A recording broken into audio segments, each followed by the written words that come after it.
제25강 열대성 저기압입니다. 열대성 저기압 하면은 여러분들이 좀 너무 학술적으로 어려운 글씨 그러지만은 다 알고 있는 뭐 태풍이나 그런 것들 열대성 저기압이죠. 이제는 그 정도는 여러분이 아실 겁니다. 자, 그러면은 먼저 태풍의 어떤 발생 조건은, 태풍은 대체로 동경 110도에서 180도, 북위 5도에서 20도 구역이다. 그러면 여기에서 우리나라도 포함이 되죠. 우리나라가 동경 124에서 32도니까 이 안에 포함이 됩니다. 그 다음에 우리가 북위는 제주도 그쪽이 33도에서 저기 함경도 그쪽까지 43도, 북위 43도니까 우리보다는 북위는 위도는 한참 낮죠. 5도에서 20도니까 적도적으로 낮은데 우리나라 그러니까 아랫부분입니다. 동경 110도에서 180도 우리나라 포함돼서 우리나라 아랫부분 그쪽에 어떤 적도 부근에서 해수면 온도가 27도 이상일 때, 해수면도 많이 따뜻할 때입니다. 발생하는 열대성 저기압이 바로 태풍이다. 그렇게 생각하면 되겠습니다. 어떤 태풍의 어떤 뭡니까? 이름은 발생하는 지역에 따라 틀리죠. 그건 여러분들이 지금까지 알고 계셨는지 모르겠지만은 태풍은 어디서 발생했냐에 따라서 이름이 틀립니다. 부르는 것이. 모양은 같은 내용이지만은. 자, 그것도 세부적으로 나올 겁니다. 대개 연간 80개 정도 발생하고 있으며 우리나라에 영향을 미치는 태풍은 7월에서 10월 사이에 발생하는 9월 정도의 태풍이 많이 불지요. 두세 개 정도 태풍이 크게 영향을 미치고, 근데 요즘은 꼭 두세 개 그런 건 없죠. 수시로 왔다 갔다 하니까 지나가면 다행이고 그런 식이니까. 자, 그 다음에 태풍의 명칭은 대개 태풍은 지구상에 발생한 지역에 따라서 명칭이 틀리다고 말씀드렸죠.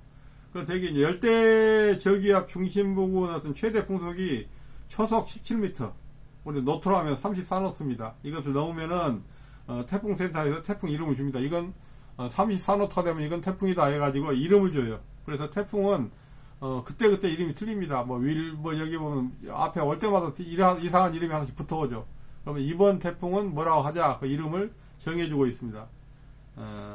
이쪽에 태풍 쪽은 이제 일본 동경에 있는 태풍센터에서 이름을 부르는데, 이 이름은 태풍이 없어지면은 같이 이제 변경되지 않습니다. 한번 발생할 때 태풍 이름을 정해놓으면 그 끝날 때까지는 그 이름을 가지고 있습니다. 자, 태풍 하면은 여기에서는 북태평양 서부, 북태평양 남서부 필리핀 부근 해역에서 발생하여 동북아시아에 피해를 준다. 발생한 지역이 북태평양 서부나 남서부 필리핀 부근 여기서 발생하면 태풍이고, 피해 지역은 동북아시아, 우리나라 이쪽으로 태풍이 불죠.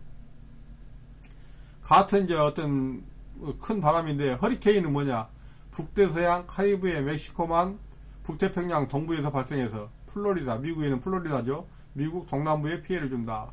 미국 쪽에 부는 것은 똑같은 안 좋은 바람인데 이것은 허리케인이고, 우리나라 쪽에 보면 태풍이고, 그렇게 이름이 살립니다. 그래서 태풍 하면은 우리나라 쪽이다. 허리케인 하면 미국 쪽이다. 그렇게 생각하시면 되겠습니다. 그 다음에 또 하나, 사이클론. 사이클론은 인도양 벵골만 남태평양에 발생해서 그 주변에 피해를 주는 게 사이클론입니다.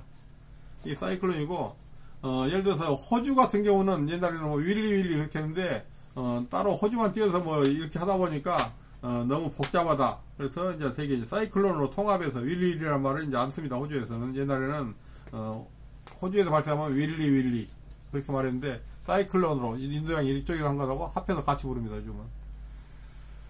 자, 그 다음에 태풍의 어떤 특성, 어떤 구분, 여기 이런 것들이 나오는데, 태풍의 구분은 여기에서 세계 기상기구에서 보통 풍속에 따라서 계급을 4개로 나눕니다. 어느 정도 규모냐에 대해서 4등급 나누는데 그걸 한번 보겠습니다. 세기 분류가 처음에 34노트라, 처음에 34노트 되면 이건 기본적으로 우리가 열대성 저기압으로 어떤 태풍이라고 이제 쳐줍니다. 34노트면은 초속으로 따지면 17m 이해하면은 34노트가 못 되면은 그냥 열대성 저기압이다, 그냥 바람이다, 그렇게 생각하고, 34노트를 넘어서면은 그때는 열대성 폭풍, 그것이 47노트까지. 그 다음에 48에서 63노트는 강한 열대성 폭풍, 64노트가 넘으면은 태풍, 이렇게 말을 하고 있습니다. 그 되게 여기서 시험할 때 예를 들어서 몇 노트가 태풍이냐 할 때 저는 34하고 64를 안 잊어먹습니다. 사람마다 기억력이 좋으면 바로 확실하게 외우겠지만, 저는 그냥 생각한 게, 이건 3사관학교, 이건 육군사관학교 64. 아무튼 제가 3, 4, 64하고 나온 적이 없지만은, 시험 보기 쉽게 해서 34노트가 넘으면은 그때부터는 태풍으로 쳐준다. 폭풍으로 쳐준다. 그 다음에 강한 태풍은 뭐냐? 64노트 이상이다. 뭐 외우기 힘든데 3사, 6사, 3사관학교, 6사, 6군사관학교 해서 저는 그렇게 외웠습니다. 여러분 편리할 때 외우세요. 그래서 약어로 여기서 쓸 때는 명칭을 뭐 TD라고 쓴다. 뭐 트로피칼 디프레션, 트로피칼은 열대성, 뭐 저기압이다. 그래서 TP, 아니 TD 이렇게 하고 있고, 뭐 트로피칼 스톰, 열대성 폭풍이다. 뭐 이런 식으로 말하는데 이것은 뭐 어쩔 수 없이 우리나라에서 만든 것이 아니기 때문에 이런가 보다 생각하시면 되겠습니다.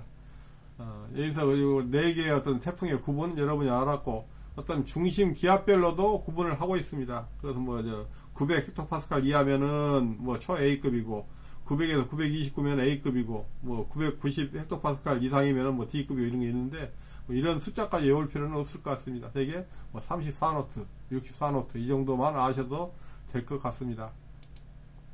자, 문제를 한번 풀어보겠습니다.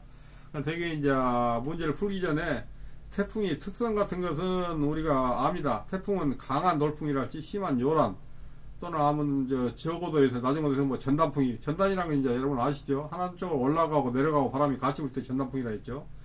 강풍을 동반한 집중포가 쏟아지고 정난운이 많이 하고 그런 데서 태풍이 불입니다. 그래서 그 다음에 또 태풍의 특성 중 하나는, 태풍은 눈 여러분들 많이 그림도 봤죠. 회오리만 같이 동그란 것 중에서 가운데가 뻥 뚫린 경우, 태풍의 눈은 중심 부분은 바람이 안 붑니다. 캄, 정원이라고 하죠. 바람이 전혀 없고, 어쨌든 태풍 눈에서는, 밖에서는 난리가 치는데도 태풍 큰 중심에 가면 맑은 하늘이 보인답니다. 그래서 태풍 눈은 이제 그런 특성이 있죠. 자, 문제를 한번 풀어보겠습니다. 자, 세계 기상기구 기준으로 태풍 어떤 중심 풍속은 얼마냐? 태풍이라 할 때는 중심 풍속 여기서 보면은 뭐 조금 전에 나왔죠. 뭐 3, 4, 6, 4 중에 하나 찾으면 될 것 같은데, 이번에 3, 4는 없고 64죠. 그래서 이건 1번이 64입니다. 되게 이제 34노트는 열대성 저기압의 어떤 최소 태풍 기준이죠. 근데 세계 기상기구에서는 64노트를 태풍으로 치고 있습니다. 그 다음에 태풍에 관한, 다시 한번 볼까요? 또 애매하니까. 자, 보겠습니다. 자, 34노트는 열대성 폭풍. 태풍 하면은 세계 기상기구 여기 있죠. 세계 기상기구에서는 태풍이다, 정식 태풍이 되려면 64노트입니다. 34노트는 뭐냐? 태풍 중에서도 우리 한국에서는 태풍 하는데 이게 세계로 나눕니다. 그리고 한국에서는 34노트 태풍이고 48, 64 태풍이지만은 세계 기상기구에서는 강한 64노트 이상을 태풍으로 친다 이겁니다. 그러니까 우리가 외울 때는 64가 아니라 3사도 외우니까 3사관학교, 6사관학교, 6군사관학교, 그래서 나는 그렇게 외웠습니다. 자, 그런데 세계 기상기구에서는 64 아셨죠? 그래서 여기는 64 세계 기상기구 기준이니까. 태풍에 관한 설명으로 옳지 않은 것은 뭐냐? 열대지방을 발원지로 한다. 맞죠? 폭풍을 동반하고 이런 것도 다 맞습니다. 미국에 피해를 주는 것은 허리케인이고, 인도는 사이클론 맞고, 우리나라는 태풍이고, 우리나라 태풍 영향을 미치는 태풍은 대개 뭐 7월부터 10월 사이에 맞습니다. 두세 개 정도 영향을 미친다. 꼭 두세 개는 아니지만은 맞는 것 같습니다.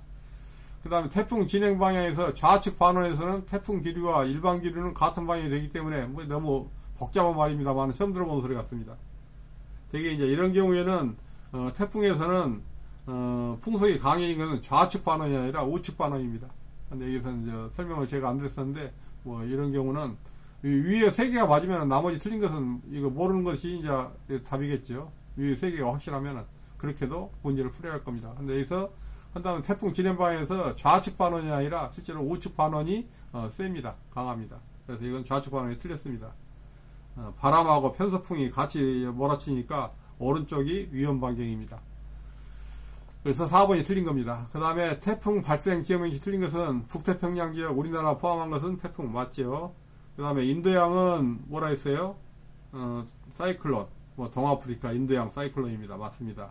서인도 지역, 북미 지역 이런 건 허리케인 맞고, 뭐 필리핀 윌리윌리, 필리핀도 태풍이래죠. 태풍입니다. 우리나라 거는 같습니다. 윌리윌리는 뭐라 했어요? 지금은 쓰지 않습니다.